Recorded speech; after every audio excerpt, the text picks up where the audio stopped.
UW360 is proudly supported by Pacific Office Automation, copy, print, workflow, and IT. Problem solved.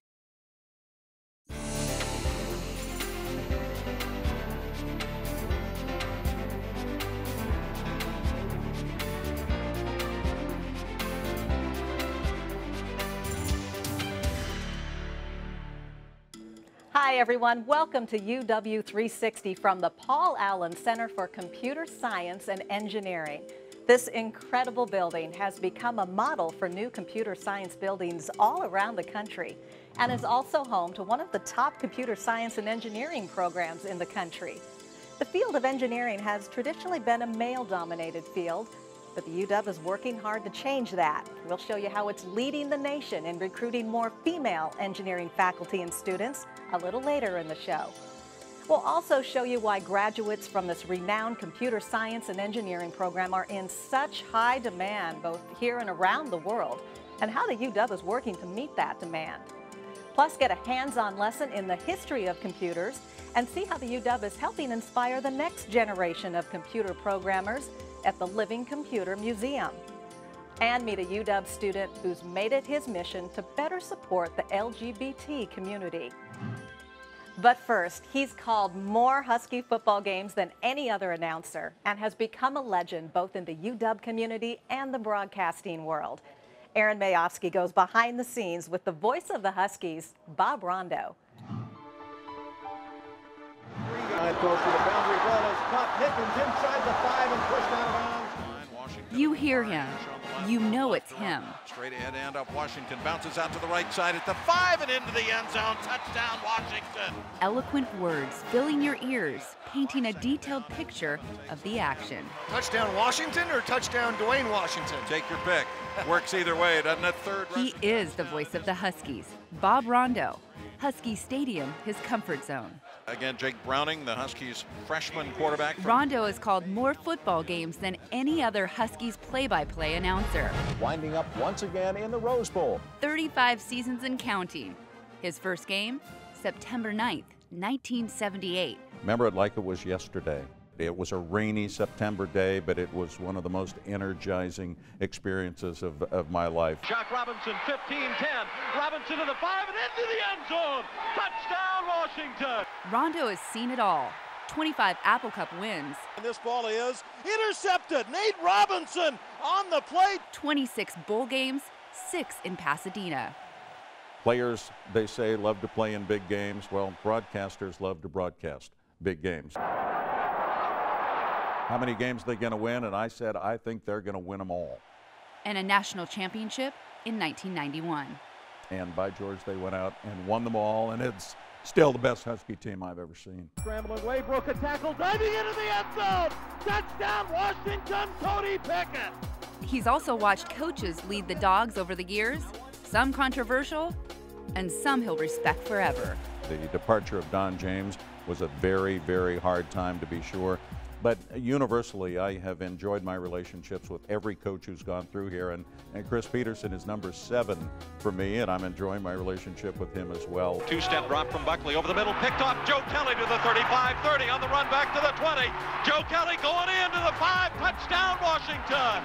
It's impossible to pinpoint the best play or biggest win during Rondeau's era. It wasn't on TV, it was a dreary day, and to watch a Husky football team that was winning comfortably then just kind of come undone in the moment. You had players out there crying on the field, seeing what was going on with Curtis, and then to watch Marcus Tuiasosopo pick the team up, gather them on the sidelines, put them on his shoulders, take him down the field for one of the great drives in the history of this program. Firing for the end zone, ball up for Robbins, he got it! Touchdown Washington! Do you believe that? I don't. And I remember thinking, who's writing this? Who's writing this story? Where is this coming from? That one stands out. For Rondeau, Husky Stadium isn't his only home on campus. When Husky football is over, he switches gears. Particularly when they cross over, when football blends into basketball, and there's about a 30-day crossover period in there where it gets pretty crazy. Thomas sizing up Jones. Crossover move, step back, jumper on the way. Yes! It's the buzzer! It is good! And Washington has won it! I do like them both. It really, and quite honestly, is whichever one is in season is the one I like. Complete for a touchdown. Paul Scanzi, a miraculous catch. Bob's voice is purple and gold, and that's what it's all about. You know, when you think of Bob Rondeau, you think of Huskies. Right on second down. Bob, to me, should be on a national college broadcast, but he loves Seattle so much, he's chosen to stay here, and we're the better for it. Even purple and gold invited to his wedding on the 50-yard line. Yep, the invitation said on the 50 at Husky Stadium, and it was right here, dead center of the field. Ball is down. Kick is away. It is very high, and it is very good. And now another fourth. I am not one who plans to have to be carried out of the broadcast booth there, and I'm not sure when it's going to come. It will come. I don't think it's that far down the road. Let's just say we're in the fourth quarter and leave it at that. Bob Rondeau, a Husky legend. Nice move down the numbers, 30, 25, first down. That keeps getting better by the game. Well, I get a lot of comment about, hey, say touchdown Washington for us. And my response is always, I never do it for free. Touchdown, Washington!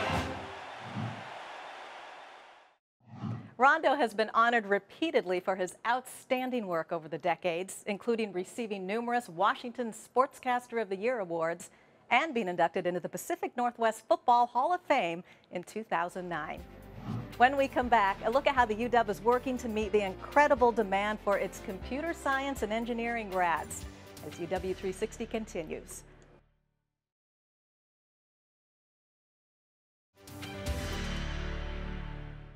Welcome back to UW 360 from the Paul Allen Center for Computer Science and Engineering.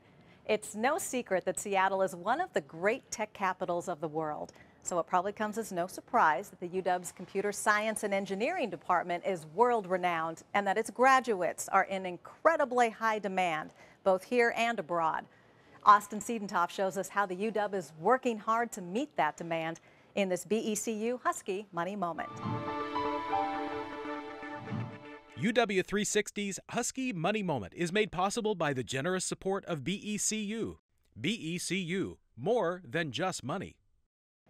Hi, I'm Austin Siedentopf, and welcome to the Husky Money Moment. The law of supply and demand is one of the most fundamental and well-known business principles, the idea being you need enough of a product to meet the demand of the market. But what happens when that product is people, or in this case, graduates? We'll let students with the UW Department of Computer Science and Engineering take it from here. My name is Awet Alazar, and I'm a CSE major at UW focusing on cloud computing and mobile development. I want to work on the progression of cloud computing and how it relates to mobile development in the future. My name is Tsang, and I'm currently a computer science major at the University of Washington. I am mainly focused on machine learning and natural language processing, and in the future I hope to work for a large company while developing applications on the side that foster social interaction. Awet and Jessica are part of a UW program that is in extremely high demand. With each passing year, admission becomes increasingly competitive. That makes sense when you consider the program contributes by far the most computer science graduates to the workforce in the state of Washington.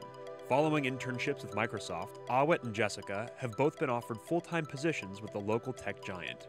Students we hire here from UW-CSC are top quality candidates, super competitive. We know that all the big and small companies are coming after them as well. What's nice about these students is that they are original, very individual thinkers, great contributors. There are simply not enough UW-CSE grads to go around, which makes life hard for those responsible for filling gaps within the workforce. Everybody's either got an offer, has accepted an offer, there's just no one else left at this school. Fortunately, this wonderful building, which was constructed just 12 years ago as a public-private partnership, is now full to the brim. So another thing we're working on is building a second building that will make room for the expansion. The students are there, the employers are there. We need to be funded to grow the program, and we need additional space, and that's the task for the next few years. It's to grow to meet the student and employer demand.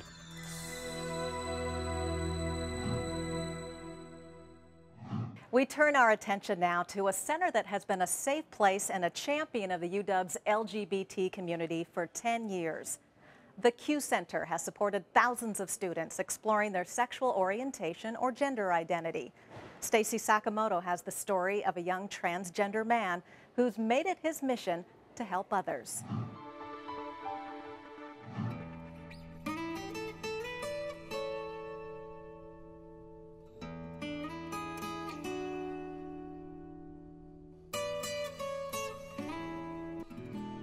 I grew up in Chimacum, Washington, on the Olympic Peninsula. It's gorgeous. Love it there. Mickey Balderas has fond memories of growing up in the small town. But even as a preschooler, Balderas remembers being troubled by people's perceptions. From a very, very early age, probably 3 or 4, I remember crying to my mom about it. I was so confused. I just didn't understand why they and my peers thought I was a girl. I think that the way I am in the world, my tastes, my behavior, and my way of approaching things is so much more like these boys, and I don't have so much in common with these girls, and so I didn't understand why people were saying I was a girl, but I remember being really upset by it. His gender dysphoria, distress of not feeling comfortable with the female gender with which he was born, persisted. I for sure had my share of anxiety in middle school and high school and beyond. I changed my name when I was between 14 and 15. Yeah, I just told people like, oh, so I'm gonna be going by Mickey now. I changed my name legally, and I just think it fits better. Soon after he graduated from Chimacum High, he began receiving testosterone shots. Balderas is 26 now and a senior majoring in Jewish studies at the University of Washington. The guesstimate is between 1% to 5% of the population is trans-identified. Dr. Jen Self is the director of the University of Washington's Q Center, an office that opened in 2005 to support the UW's LGBT community. She says transgender students face challenges on any campus. It's name changes, it's getting called the right pronouns, it's finding restrooms that work for you so that you're not going into a restroom and being accosted by someone telling you you're in the wrong restroom.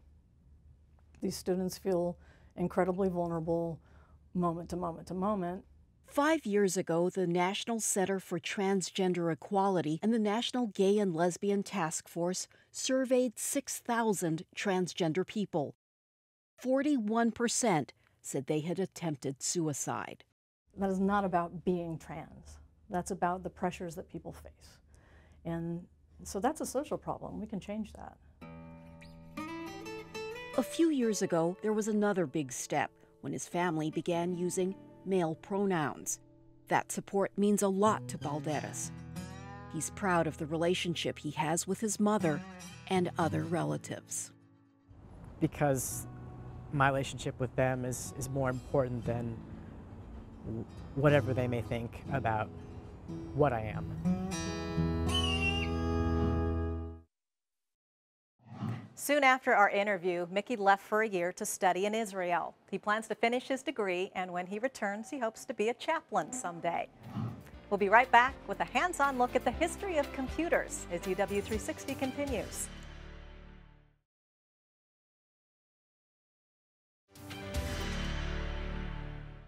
Welcome back to UW 360. As the students and faculty at the UW's Computer Science and Engineering program can tell you, computers and the people who make and operate them are becoming increasingly important to our world, which is why the UW has partnered with the Living Computer Museum to help inspire the next generation of computer programmers. Austin Siedentopf has the story.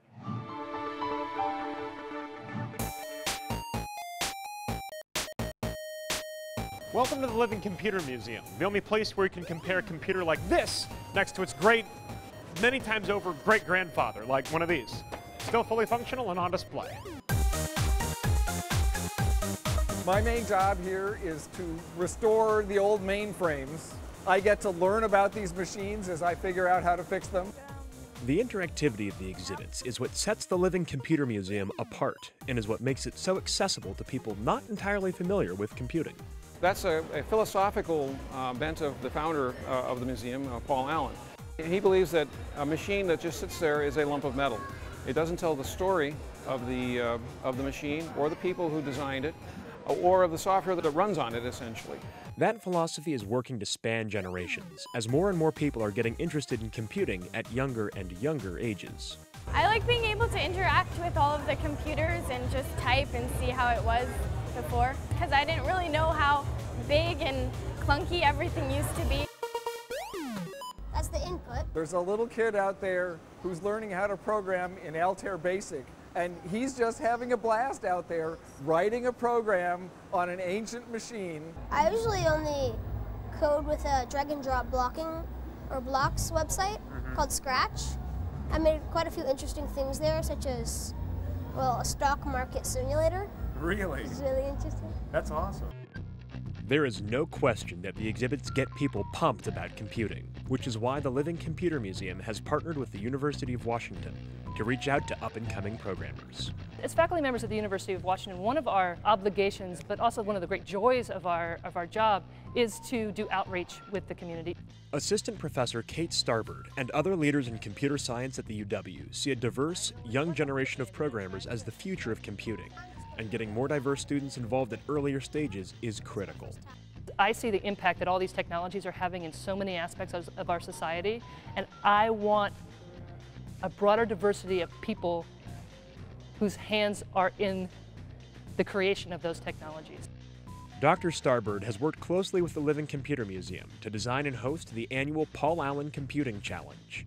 Self-selected teams of middle and high school students spend 7 months performing tasks on datasets, in addition to designing and presenting their own research project under mentorship of graduate students from the UW. I really look forward to the end of the year jamboree with the posters to really see what all the students have come up with. And not all of them are like going to be, you know, a research paper worthy, but some of them have been.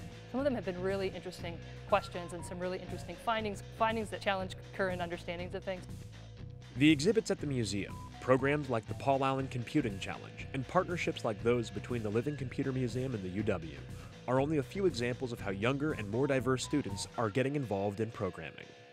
The connection to Living Computer Museum was what enabled me to be able to reach these kids and to have the impact that I was hoping to have. The tools are always changing, and as new generations of computer engineers step up to sort out the designs of the future, it's nice to know that the Living Computer Museum will be here for us to reach out to the past. I'm Austin Siedentopf, and I'll see you next time.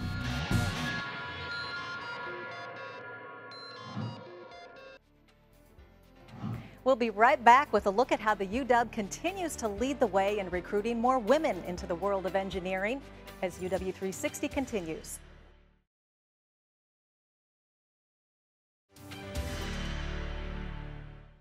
Welcome back, everyone. They say if you want to save a life, be a doctor. If you want to save the world, be an engineer. The field of engineering has historically been a male-dominated field, but that's quickly changing, thanks in large part to some women engineers here at the UW. In fact, they've been so successful at recruiting female engineering students and faculty, they're now creating a program to teach other institutions around the country how to replicate their success.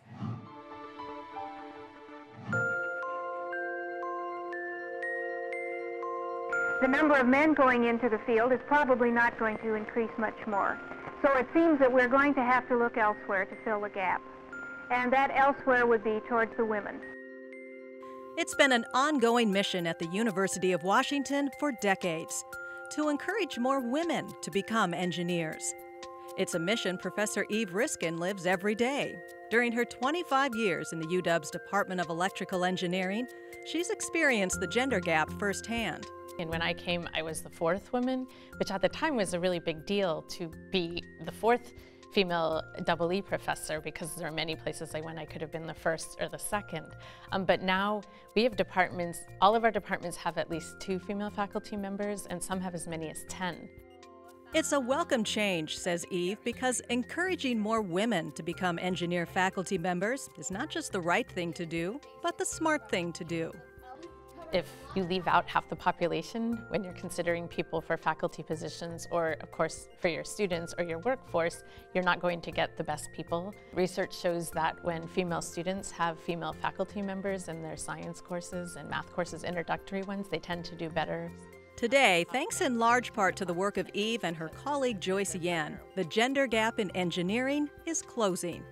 It began with the support from a National Science Foundation grant several years ago, which allowed Eve and Joyce to create the Leadership Excellence for Academic Diversity, or LEAD, workshops, to help department chairs create a more supportive, nurturing environment for women and men. We did it for 3 years on a national scale under that grant, and then we kind of got out of the business of offering it nationally, but there was still interest. So we had this idea, I think Eve had this idea of saying, well, maybe we could tell people how we do it. How can we do that? So now, with the help of another grant, they're creating a program to train other institutions how to copy their success with an online toolkit called Lead It Yourself. We're trying to take the things that are in our head, knowledge that we don't even realize that we're doing, and try to distill it and make it transparent for us and then for other people. With the help of Lead It Yourself, other universities can design and host their own workshops to increase STEM faculty diversity at their own institutions. What's been really exciting over this last year is that we have really started the wheels turning on our national effort to help other people do this kind of work at their own institutions. The important criteria here are interest and ability for math and science. Which means the mission started here long ago can not only continue, but grow to any institution in the country who shares the UW's passion for supporting and nurturing all scientific minds.